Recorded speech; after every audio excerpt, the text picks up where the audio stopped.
যদি সতর্ক হই না আমরা উপরে বড় মুসিবত আইব ভাই দোস্ত হল বুজুর্গ হল। এর লাগে আমরা অ্যাওয়ারনেস হওয়া দরকার, সতর্ক হওয়া দরকার। যাও এর লাগে আমি আমার ভাই ওগুলো লাইভ করবো না ইনশাআল্লাহ। তোরা জিকির করি মাত সিত্রি গেছে লা ইলাহা ইল্লাল্লাহ লা ইলাহা ইল্লাল্লাহ লা ইলাহা ইল্লাল্লাহ। তো দোস্ত হল বুজুর্গ হল, আমি খোয়াত আসলাম এই লাইলাতুল বারাআত আল্লাহ এক গুরো দুই গুরো মানুষরে মাফ করিয়া দিতা নাই। এর মধ্যে এক গুরো ওইলা যারা শিরকি গুনাহ করছেন, যারা আল্লাহর জাতর লগে খেউরে শরীক করছি, আল্লাহর সিফাতুর লগে খেউরে শরীক করছি, দুনিয়ার বিভিন্ন বস্তুরে আল্লাহর লগে আমরা আল্লাহর মোকাবেলার মধ্যে আল্লাহর লগে সামঞ্জস্যপূর্ণ আমরা করে রাইছি, আল্লাহর লগে আমরা শরীক করে রাইছি। এই জাতীয় শিরক আমি বিস্তারিত আলোচনা করতাম না। এই জাতীয় শিরকি গুনার মধ্যে যারা লিপ্ত আছি, গত আগামী কালকের রাত্রেও আল্লাহ এই জাতীয় গুনাহগারকে মাফ করিয়ে দিতে নাই। এর লাগে ভাই দোস্ত হল বুজুর্গ হল, আমরা তওবা এবং ইস্তেগফার করার সময়, আল্লাহরে মানানির আমরার সময়, যদি আমরা আল্লাহরে মানাইলাই, যদি আমরা আল্লাহর মহাব্বত ওয়ালা জিন্দেগি স্থাপন করিলাই, যদি আমরা আল্লাহর রাজি আর সন্তুষ্টি করনেওয়ালা বনি যাই, তাইলে আমার আল্লাহ হাদিসে কুদসির মধ্যে ফরমায় ফাইন ওয়াজাদতানি ওয়াজাদতা কুল্লা শাইইন ওয়া ইন ফাতাততানি ফাতাততা কুল্লা শাই। যে আমার বান্দা বান্দিয়ে দুনিয়ার মধ্যে আমারে পাইলিল, আমার মায়ার বনি গেল, আমার দোস্ত বনি গেল, আমার হুকুম আহকাম মানিয়া আমার লগে মহব্বত লাগাই দিল, আল্লাহ ফরমায় দুনিয়ার দৃষ্টিতে যদি সবচাইতে অভাবী বান্দা হয় না কেনে, আমি আল্লাহর দৃষ্টিতে দুনিয়া এবং আখিরাত এই বান্দা সবচাইতে ধনী হোক না সুবহানাল্লাহ। আল্লাহ তাআলা ফরমাইতা যে আমারে ফাইলিল, এ দুনিয়াও ফাইলিল আখিরাতও ফাইলিল। আল্লাহরে পাওয়ার মায়না কিটা বলে আল্লাহর হুকুম মোতাবিক আমাদের জিন্দেগিরে আমরা অতিবাহিত করা, আল্লাহর রাসূলের তরিকা মোতাবিক আমাদের জিন্দেগিরে আমরা অতিবাহিত করা। ইলা নাই আজকে জলসাত আমরা সব জমলাম, আমার মাথাটা ভালো লাগেনি আপনার, আমি গফসপ করবো ভাই বুজুর্গ হল, গফও সব মজা বুঝছেন, সুরও মজা নাই গফও মজা। ভালো করে গফ করতে পারলে ও মজা লাগবো দেখবাই, আর সুর তো গাইনখানে দিয়ে ঢুকবো বা মাহাদিকে বড় হইয়া যাইব। কত ওয়াজ আমার মোবাইলও আছে, কিন্তু আমরা জিন্দগি বদলের নি মাতুন না কেন, বড় করে হোক না জিন্দগি বদলের নি। আঠিতে ওয়াজ বাজাইয়ার, বইতে ওয়াজ বাজাইয়ার, অনেক ব্যান্দাজ হল আছেন উবাইলে পেশাব করেন, মোবাইলে ওয়াজ চলে। অনেক জায়গা আছে দেখা যায় গাড়ি সফর করলে দোকানের সামনে ক্যারেম বোর্ড খেলানি চলে, দোকানের সামনে লুডু খেলানি চলে। আমরা জওয়ান ভাই হলে লুডু খেলাইতরা, পাবজি খেলাইতরা, আবার দোকানের মধ্যে বক্সে ওয়াজ চলে। এই ওয়াজে তার কোনো ফায়দা দেয়নি, ফায়দা দিত না, দিত কিনা ফায়দা ওই সময় দিব যে সময় আমরা অ্যাট্রাকটিভ মোডে, আমরা যে সময় অ্যাট্রাকশন লইয়া ধ্যান খেয়াল লইয়া আমরা যে সময় কথাগুলা শুনবো আর নিজের বদলানির লাগে আমরা চেষ্টা করবো, তখন উলামায়ে কেরাম হলর একটা নসিহতও যথেষ্ট, এক কথাও যথেষ্ট জিন্দগি পরিবর্তন হওয়ার লাগিয়া। এর লাগে যারা আমরা ইনো হাজির হইছি, আমরা ইখলাসের নিয়তে আল্লাহর রাজিয়ার সন্তুষ্টি করার লাগিয়া ও ইরাদা লইয়া আমরা বইছি তো ইনশাআল্লাহ। দুনিয়ার কোনো খরচ নাই ভাই, যদি দুনিয়ার কোনো খরচ হয় তাইলে এই মাহফিল আয়োজন করা বেকার। আর যদি আল্লাহরে পাওয়ার লাগি আমরা বই, এই হাদিস পড়ি আপনারা বুঝবা। আল্লাহ রাসূল আলাইহিস সালাতু ওয়াস সালামের প্রিয় সাহাবী হযরত আনাস রাদিয়াল্লাহু তাআলা আনহু বয়ান ফরমাইতরা মা মিন কওমিন ইজতামাউ ইয়াযকুরুনাল্লাহ লা ইউরিদুনা বিযালিকা ইল্লা ওয়াজ্জা إلا نادى مناديا من السماء أن قوموا مغفورا لكم قد بدلت سيئاتكم حسنات أو كما قال عليه السلام। নবীজি ফরমাইন হযরত আনাসে বয়ান ফরমাইতরা আল্লাহর রাসূল আলাইহিস সালাতু ওয়াস সালামে কইতরা যদি কয়েক এলাকার মানুষ, কয়েক ট্রাইবসর মানুষ, কয়েক কবিলার মানুষ, কয়েক মায়ের কয়েক সন্তান এক জায়গার মধ্যে জমা হইন, আর এই জমা হওয়ার উদ্দেশ্য থাকে আল্লাহর রাজি আর সন্তুষ্টি করা। কিতা উদ্দেশ্য থাকে আমি মাথায় মো আপনারা দর্শর মতো আমার আলোচনা হইব, ক্লাসরুমের মতো। কিতা উদ্দেশ্য থাকে হোক কাছেন আল্লাহর রাজি আর সন্তুষ্টি করা। যদি এই উদ্দেশ্য নেই আমরা জলসার মধ্যে কয়েক মায়ের কয়েক সন্তান, কয়েক বাবার কয়েক সন্তান, কয়েক গোষ্ঠীর কয়েক মানুষ এক জায়গার মধ্যে জমা হয়, আর জমা হওয়ার উদ্দেশ্য থাকে আল্লাহর রাজি করা, আল্লাহর জিকির করা। ইল্লাল্লাহ ইল্লাল্লাহ ইল্লাল্লাহ ইল্লাল্লাহ ইল্লাল্লাহ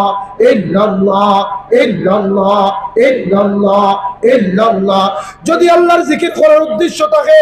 আল্লাহর রাজি আর সন্তুষ্টি করার উদ্দেশ্য লইয়া জলসার মধ্যে আমরা বই, তাইলে আসমান থেকে একজন ফেরেশতায় ঘোষণা করেন, ঘোষণা, একটি বিশেষ ঘোষণা। আসমান থেকে আল্লাহর মায়ার একজন ফেরেশতায় ঘোষণা করেন, আন কুমু মাগফুরাল লাকুম, হে মাহফিলের মধ্যে বসনেওয়ালা সুসংবাদ শুনিয়া যাও, সুসংবাদ লইয়া যাও। মাহফিলের মধ্যে বসার কারণে জিন্দগির মধ্যে যত গুনাহ করছলাই, বিগত জিন্দগির মধ্যে যত গুনাহ আমরা করছিলাম, এই মাহফিলের মধ্যে ইখলাস ওয়ালা নিয়তে বলার কারণে আল্লাহ রাব্বুল আলামিনে জীবনের সমস্ত সগীরা গুনাহে আল্লাহ মাফ করিয়া দিলাইছ। আমার বড় করে কইছেন সুবহানাল্লাহ। শুধু মাফ নাই দোস্ত বুজুর্গ আহবাব, আল্লাহ রাসূল ফরমান শুধু আল্লাহ মাফ করে দেন না, আরো আল্লাহ এলান দেন ফেরেশতাদের মাধ্যমে, আন কুমু মাগফুরাল লাকুম কাদ বাদদালতু সাইয়্যাতিকুম হাসানাত। আল্লাহ শুধু মাফ করিয়া দিবা তা নয়, জীবনে যত সগীরা গুনাহ আমরা করলাম সমস্ত গুনাহরে মাফির লগে লগে আল্লাহ রাব্বুল আলামিনে নেকি দিয়া বদলিয়া দিলাইবা। दोस्तों हल बुजुर्ग हल मुहद्दिसिने किराम हगले फरमाएं अल्लाह शुरू सगीरा गुनाह माफ कर देन ना बल्कि अल्लाह कबीरा गुनाह माफ करिया देन किला बोले जलसार मध्य आइले अल्लाहर बंदाय एक बार तो इस्तिगफार करते पारबो ठीक ना भाई जलसार मध्य बवार कारणे आल्लाहर बंदार दिल नरम हইব उलामाए किरामर बयान शुनिया जहन्नमर आजाबर बयान शुनिया कबरेर आजाबर बयान शुनिया যত বড় গুনাহগার বান্দা হোক না কেন গুনাহগার বান্দি হোক না কেন যে সময় আল্লাহর কথা কোয়া হয় আল্লাহর আযাবের কথা কোয়া হয় অটোমেটিক্যালি চক্ষু থেকে অশ্রু প্রবাহিত হয় দিল নরম হয়ে যায় মুহাদ্দিসিনে কিরাম বলে ফরমান মানুষ যে সময় দিল নরম করিয়া চক্ষু থেকে পানি বার করিলায় আমার আল্লাহ তান কুদরতি হাতের মধ্যে এই পানিগুলারে জমা রাখেন আর আমার আল্লাহ পাইকারি হারে শুধু সগীরা গুনাহ maaf করিয়া দেন না বলকে বান্দা বান্দি তওবা করার কারণে আল্লাহ জীবনের কবিরা গুনাহও maaf করিয়া দিলেন লা ইলাহা ইল্লাল্লাহ লা ইলাহা ইল্লাল্লাহ লা ইলাহা ইল্লাল্লাহ লা ইলাহা ইল্লাল্লাহ মুহাম্মাদুর রাসূলুল্লাহ সাল্লাল্লাহু আলাইহি ওয়াসাল্লাম ও ইরাদে আমরা বইমু তো ইনশাআল্লাহ আমরা সবে মাফি পাইয়া যাইতাম ভাই যদি আল্লাহ মাফ করিয়া দেন না তাইলে আমরা জিন্দেগি বহুত খতরনাক জিন্দেগি হইব যদি আমরা জাহান্নামে লাগলি বনি যাই আমরা যে আমরা জিন্দেগি রে কাটাইয়ার আল্লাহর হুকুম না মানিয়া আল্লাহর রাসূলের তরিকা না মানিয়া যদি এই অবস্থায় আমার মওত হয়ে যায় তাইলে জাহান্নাম ছাড়া আর উপায় নাই কবরের আযাব ছাড়া আমার উপায় নাই আল্লাহ দুনিয়ার মধ্যে আমরা দিছেন জান্নাতে বনিয়া যাওয়ার লাগি না কে জাহান্নামে বনিয়া যাওয়ার লাগি আল্লাহ তাআলা ফরমায়েন ওয়া মা খালাকতুল জিন্না ওয়াল ইনসা ইল্লা লিয়াবুদুন ও দুনিয়ার মানব জাতি আমি ইনসান এবং জিন্নাতরে সৃষ্টি করার একমাত্র আমার উদ্দেশ্য হইল আমার ইবাদত দুনিয়ার মধ্যে বেশি বেশি করে আমরা করতাম আল্লাহর ইবাদত করার লাগিয়া আল্লাহর পরিচিতি লাভ করার লাগিয়া আল্লাহর পরিচয় পাওয়ার লাগিয়া আল্লাহ রাব্বুল আলামিন দুনিয়ার মধ্যে আমরা দিছেন আমার মাত বুঝরানি আপনারা দোস্তগণ বুজুর্গগণ আমরা সবার মাকসুদ হইল আল্লাহর লগে সাক্ষাৎ করা আল্লাহর লগে সাক্ষাৎ করা সব মুমিন মুমিনাতর মাকসুদে হায়াত কিয়ামতের দিন আল্লাহর দিদার পাওয়া আল্লাহর লগে মুলাকাত হইতো ভাই আল্লাহর লগে আমরা সাক্ষাৎ হইতো যে আল্লাহরে না দেখিয়া তার কুদরতি কদম আমরা সাজদা দিলাম যে আল্লাহরে না দেখিয়া সামনে রমজান শরীফের পবিত্র মাস আর আল্লাহরে রাজি খুশি করার লাগিয়া রমজান শরীফের 15 ঘন্টা 16 ঘন্টা উপবাস থাকিয়া আল্লাহরে রাজি খুশি করার লাগিয়া আমরা রোজা রাখলাম একমাত্র আল্লাহরে রাজি করার লাগি না মাত্রই না কেন একমাত্র আল্লাহরে রাজি করার লাগিয়া তাইলে কোনো পাগলে কোনো মেন্টালি এফেক্টেড পারসনে গরো খানি তৈয়া গরো পানি তৈয়া উপাস থাকবো মাতুন না কেন করমান সে আমার মাত বুঝরা না আমি সিলেটি মাতিয়ার কেন বসে না সিলেটি মাতিয়ার আমার মাত বুঝরা তো আপনারা কোন পাগলে ঘরের মধ্যে খানি রাখিয়া উপাস থাকতো নাই কারণ আমার আল্লাহর হুকুম ইয়া আইয়ুহাল্লাযীনা আমানু কুতিবা আলাইকুমুস সিয়ামু কামা কুতিবা আলাল্লাযীনা মিন ক্বাবলিকুম লাআল্লাকুম তাত্তাকুন আল্লাহু আকবার কইনা আল্লাহ তাআলা ফরমান ও ঈমানদারেরা যারা আমারে না দেখে ঈমান আনছো